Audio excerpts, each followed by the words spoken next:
জানেন কি, জন্মাষ্টমীর আগে জগন্নাথ গর্ভধারণ করেন। শুনতে অবাক লাগলেও এটা সত্যি।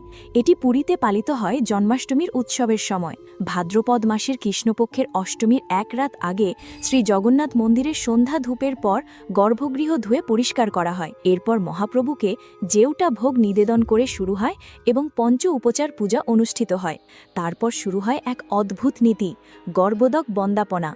জগন্নাথ, যিনি এক পরম ব্রহ্ম, তিনি স্বয়ং কৃষ্ণকে নিজের মধ্যে ধারণ করেন।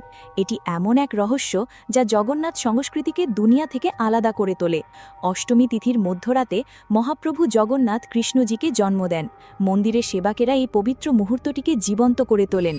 দেবকী ও বাসুদেবের সংগ্রাম এবং কৃষ্ণের জন্ম, এই সব কিছুই মন্দিরের পূর্বদ্বারে মঞ্চস্থ করা হয়।